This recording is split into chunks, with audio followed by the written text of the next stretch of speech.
ഇപ്പോൾ ഹൈക്കോടതിയിലെ retired justice Kamal Pasha കൂടി 24-നൊപ്പം ചേരുകയാണ്.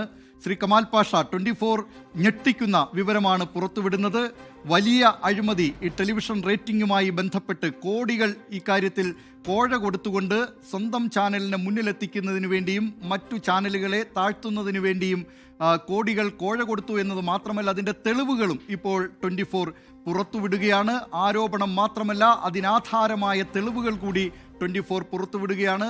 എങ്ങനെയാണ് താങ്കൾ ഈ വിഷയത്തെ നോക്കിക്കാണുന്നത്? അത് വളരെ അങ്ങേയറ്റം വളരെ ഏറ്റവും വലിയൊരു ക്രൈമാണ് ഈ നടക്കുന്നത്. കാരണം ഇതിപ്പോ ഈ റേറ്റിംഗ് എന്ന് പറഞ്ഞാൽ റേറ്റിംഗ് അട്ടിമറിക്ക് വേണ്ടി ഇതുപോലുള്ള പണികൾ ചെയ്യുക എന്ന് പറഞ്ഞാൽ ആർക്കെങ്കിലുമൊക്കെ വലിയ തുക ഒക്കെ കൊടുത്ത് ഇതേപോലെ ചെയ്യിക്കുക എന്ന് പറഞ്ഞു കഴിഞ്ഞാൽ കോടികളാണ്. അതായത് ഇപ്പൊ കേൾക്കുന്നത് എന്ന് പറയുന്നത് ക്രിപ്റ്റോ കറൻസിയിൽ ഒരു ബാർക്കിലെ ഒരു ഒരാളുടെ പേർക്ക് അയാളുടെ പേരും ഒക്കെ പറയുന്നുണ്ട്. അതിനെ കുറിച്ചുള്ള വിശദവിവരം അറിയാതെ അത് പറയുന്നതൊന്നും ശരിയല്ല. പക്ഷേ ഏതാണ്ട് അയാളുടെ 100 കോടി രൂപ ഈ ക്രിപ്റ്റോ കറൻസി വഴി വന്നിട്ടുണ്ട് എന്നൊക്കെയാ പറയുന്നത്. ഇതുപോലൊക്കെ ഏതെങ്കിലും മാധ്യമ മുതലാളികൾ എന്നൊക്കെ പറയുന്നത് അതായത് ഈ മാധ്യമങ്ങളെ ഏറ്റെടുക്കുമ്പോൾ മനസ്സിലാക്കേണ്ട ഒരൊറ്റ കാര്യം, മാധ്യമങ്ങളുടെ ഈ ഓണർഷിപ്പ് എന്നൊക്കെ പറയുന്നത് ഇതൊരു കച്ചവടമായിട്ട് മാറിക്കഴിഞ്ഞു കഴിഞ്ഞാൽ വലിയ പ്രശ്നമാവും. അതിനകത്തൊക്കെ ഒരു കമ്മിറ്റ്മെന്റ് ഇല്ലാതെ ഇതുപോലുള്ള ഓരോ ചാനലുകൾ അതിന്റെ റേറ്റിംഗ് കൂട്ടാൻ ഓരോരുത്തർക്ക് ഏറ്റെടുക്കുക, കയ്യിൽ പണമുണ്ടെന്നുള്ള ഒരു ധാർഷ്ട്യത്തോടു കൂടി അത് ഏറ്റെടുത്ത് വന്നതിന് ശേഷം അതങ്ങ് എടുത്തതിന് ശേഷം അതും കയ്യിൽ വെച്ചുകൊണ്ട് എന്ത് ദിവസവും കാണിക്കാൻ വേണ്ടിയുള്ള ഒരു ഇടപാടാണ്. മാത്രമല്ല നമ്മുടെ നാടിന്റെ പല രാഷ്ട്രീയ വ്യവസ്ഥിതിയൊക്കെ മാറ്റിമറിക്കാനൊക്കെ ഇത് ഉപയോഗിക്കും. അങ്ങനെയൊക്കെ ചെയ്യുന്നുണ്ട്. അതിനൊക്കെ വേണ്ടിയാണ് ഈ റേറ്റിംഗ് ഉണ്ടാക്കിയെടുക്കുന്നത്. ആ റേറ്റിംഗ് കൂട്ടാനായിട്ട് കോടികൾ കോഴ കൊടുക്കുക എന്ന് പറയുന്നത് നമുക്ക് ചിന്തിക്കാൻ വെക്കുന്ന ഒരു കാര്യമല്ല. ഏറ്റവും വലിയ പ്രേംനാഥ് എന്ന് പറയുന്ന ആളാണ്, അയാളുടെ പേരിലാണ്. ഏതായാലും നിങ്ങളത് പരസ്യമാക്കിയ സ്ഥിതിക്ക് ഞാൻ ഇനി അത് പറയാതിരിക്കുന്നതിൽ അർത്ഥമില്ല. അയാളുടെ അക്കൗണ്ടിലോട്ട് അയാൾ വഴിയാണ് ഇതിൽ വന്നേക്കുന്നത്. ക്രിപ്റ്റോ കറൻസിയിലൂടെ ഉള്ള ഇടപാടാണ് വന്നേക്കുന്നത്. ഇത് യഥാർത്ഥത്തിൽ ഇതിന്റെ എവിഡൻസ് ഒക്കെ എടുത്തു കഴിഞ്ഞാൽ, തെളിവൊക്കെ വന്നു കഴിഞ്ഞാൽ ഇത് വളരെ വലിയ കുഴപ്പം, ഒരുപാട് വലിയ മാനങ്ങളുള്ള ഒരിടപാടാണ്. അതായത് അത്രത്തോളം വലിയൊരു ക്രൈമാണ് ഈ നടന്നുകൊണ്ടിരിക്കുന്നത്. അതിന് യഥാർത്ഥത്തിൽ ഇങ്ങനെയുള്ളത്, ഇത് ഏറ്റവും വലിയ സങ്കടം എന്ന് പറയുന്നത് നമുക്ക് കേരളത്തിലുള്ള ഒരു മലയാളം ചാനലിന്റെ ആണെന്നാണ് ഇതിന് പറയപ്പെടുന്നത്. അത് ഏത് ചാനലായാലും ശരി, എന്തായാലും അത് വളരെ ബുദ്ധിമുട്ടുണ്ടാക്കുന്ന ഒരു കാര്യമാണ്.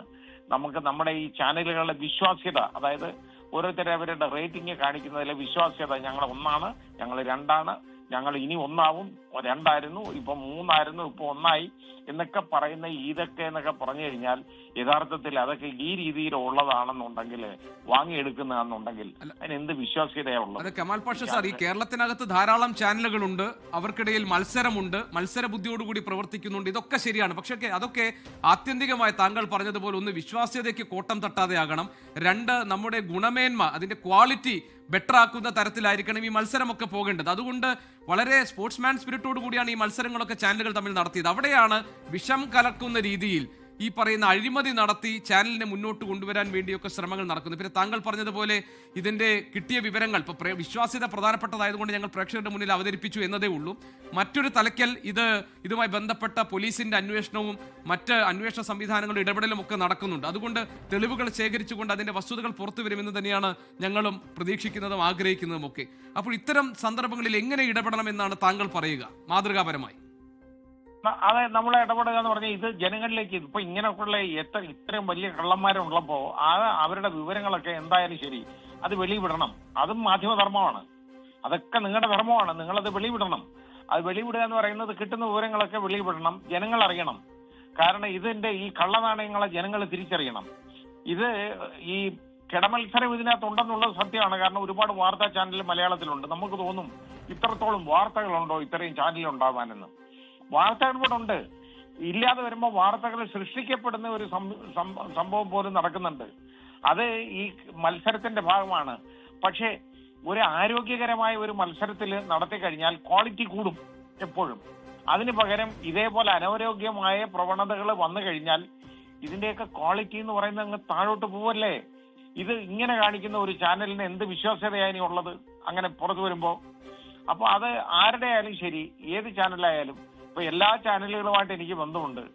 പക്ഷേ ആരുടെ ആയാലും ശരി ഇങ്ങനെ സംഭവിക്കുന്നെങ്കിൽ അത് പുറത്തു വരണം.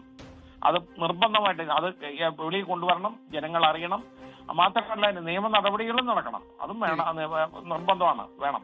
ശരി, വളരെയധികം നന്ദി ജസ്റ്റിസ് കെമാൽ പാഷ സാർ, താങ്കൾ പ്രതികരിച്ചതിന്. ജസ്റ്റിസ് കെമാൽ പാഷ പറഞ്ഞനുസരിച്ച് ഇതുമായി ബന്ധപ്പെട്ട വിവരങ്ങൾ ജനങ്ങളെ അറിയിക്കണം. വിശ്വാസ്യത എന്നത് ഏറ്റവും പ്രധാനപ്പെട്ടതാണ്. അതോടൊപ്പം തന്നെ ഇതിന്റെ നിയമ നടപടികളുമായി മുന്നോട്ട് പോവുകയും വേണം. അതിന് 24 ഒരുക്കവുമാണ്. ലോകത്തെവിടെയായാലും ഏത് സമയത്തും 24 വാർത്തകളും ഓഗ്മെന്റഡ് റിയാലിറ്റി പാക്കേജുകളും എക്സ്പ്ലെയിനറുകളും വിശദമായി കാണാൻ ഞങ്ങളുടെ യൂട്യൂബ് ചാനൽ നിങ്ങൾക്ക് സബ്സ്ക്രൈബ് ചെയ്യാം.